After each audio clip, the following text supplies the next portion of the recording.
my channel. So for today's video, I'm going to be making a 2018 reading list. I'm really passionate about good books, so I hope you are too.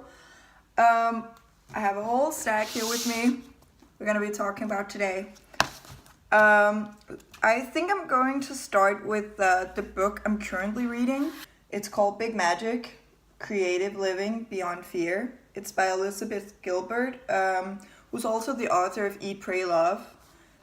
Gotta say, I'm really enjoying this book so far. It's really amazing, this book. It's basically about how to live a life where you let creativity and ideas fill, like your everyday life, and come across fear, which I think is a big deal, because I've had a lot of ideas.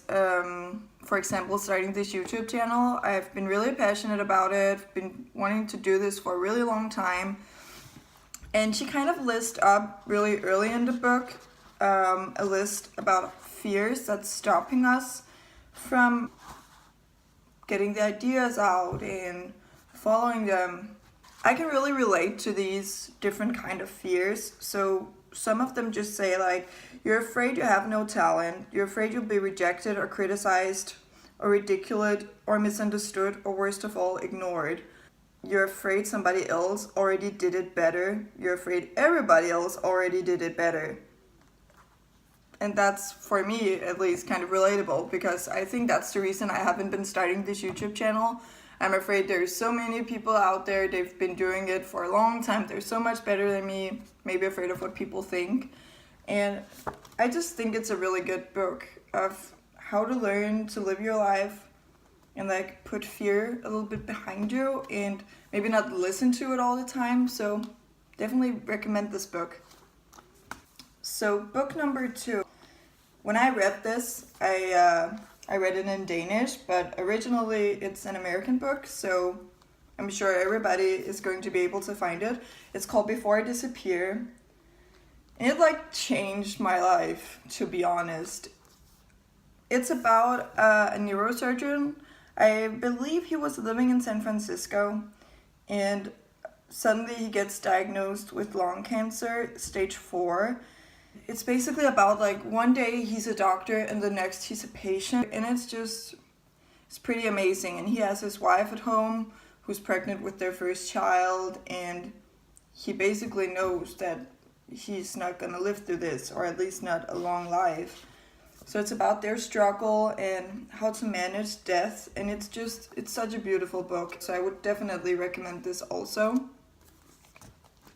So for the third book, this is not really a reading book, it's more like a poetry book. I haven't started yet. I kind of wanted to make a goal by reading a poem every day and sitting down writing something about what I read and my thoughts and all that kind of stuff. I haven't started that yet. I'm going to wait until I'm finished with Big Magic.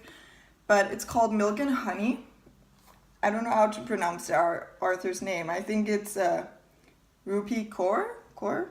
Something about that. It's basically small poems. It says on the back, "This is the journey of surviving through poetry. This is the blood, sweat, and tears. 21 years, this is my heart in your hands. This is the hurting, loving, breaking, the healing." And I just felt drawn to this book. So really excited to get started. And plus it has small photos in the actual book, which I find really cute. So excited about this. For sure. So book number 4.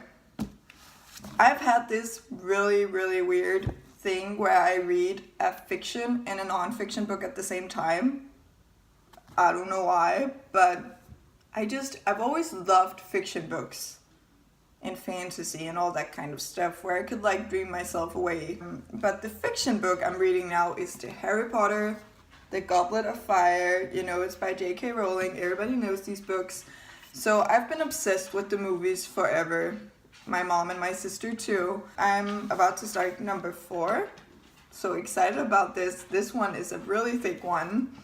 But I don't know. If I can read Ken Follett, I think I can read this. So, and we just got company if you guys want to see. Hi, babe. What are you doing down there? So, I don't know if you watched it, but I'm personally obsessed with Fixer Upper. It's an American TV show. It's about Chip and Joanna Gaines. They live in Texas, Waco, or Waco, Texas, I think.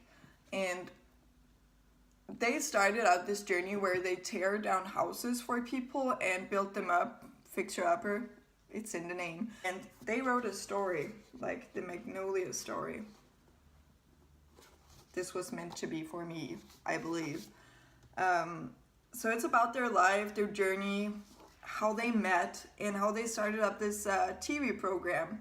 So I would definitely recommend that this goes on top of your list. Plus, my favorite part is that they like put all these old pictures of them in it, which I just think is really cute. They have 4 kids who are adorable, and they're actually just got pregnant again. Number 5. So yeah, book number 6 for sure. So for the last book, number 7 I have on the list today is a fiction book. I feel like I just showed you guys 5 non-fiction and only 1 fiction, so we need another fiction book.